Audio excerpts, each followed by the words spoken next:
si Natividad Rebusora. Ang age ko ay 71. Ang anak ko ay 3. I'm Jessica Mabata Noble. Ako po ay 54 years old. Ako po ay nagkaroon ng 5 anak. Pero po as of now, 3 na lang po. Ako po sa Sister Florian B. Bugado, 65 years old. Nag-iisa lang ang aking anak, pero may 2 po akong pamangkin na pinalaki. Ako po si Sister Lita Flor. Ang edad ko po ay 61 at may 5 po akong.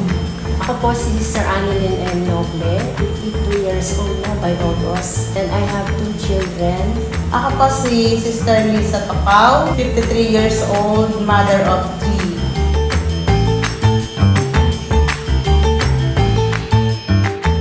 Ay, tuwan-tuwa po ako nung nabuntis po ako. Kasi po, nung nagsama kami ng asawa ko, talagang 1 taon ako bago nabuntis. Siyempre, masayang-masaya kasi almost 2 years namin siyang hinintay. Masaya ako na medyo takot kasi first time mother, hindi ko alam kung paano maging mother.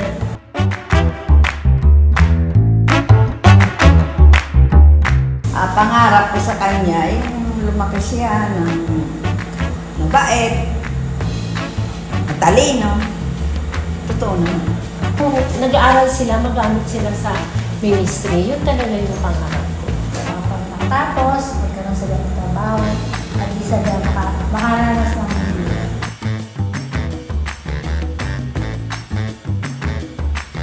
Kasama ko sila na naglilingkod sa Panginoon. Hindi lamang kami yung naglilingkod kasi nakita ko na hindi naman sila pinilit. Pati yung mga apo ko na naglilingkod din na nandun sila sa music saka sa dance. Siguro I remember 3 years old nung first time siyang pumunta sa JC Lids.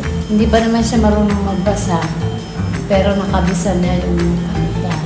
Yung nung nag-pandemic, parang iisipin mo, parang ang lungkot kasi hindi kayo nakakalabas ng bahay. Pero yun ang moment na talagang nag-bonding kami ng family. Masaya. Kumakain sa Jollibee. Not sponsored.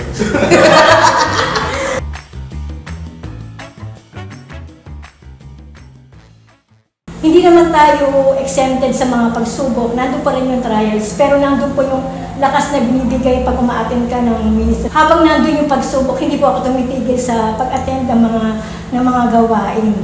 Ay, naku, napakalaki.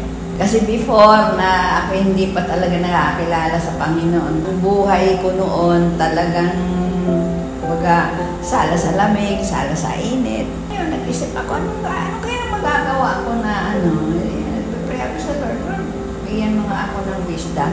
Sabi ko sa kanya na habang ako nagpapalaki sa mga anak ko, samahan mo po ako, Lord, dahil kung wala ka, hindi ko ito kaya.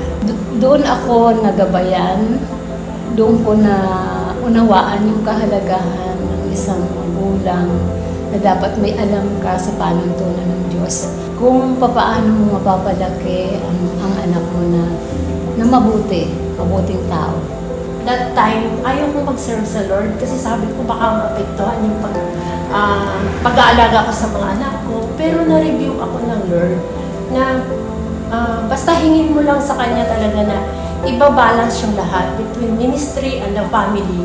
Pwede naman pala kasi noon ko pa yung may lalabahan na ako. Ayoko, hindi ako makaka-attend sa mga ganyan.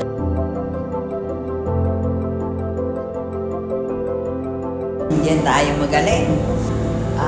Bilang isang magulang, palakihin ang mga anak sa nakasama ang Lord. Prayer, tapos pakita nila yung pag-aaruga, saka ipadama yung pagmamahal. Kasi yun ang mahalaga sa bata.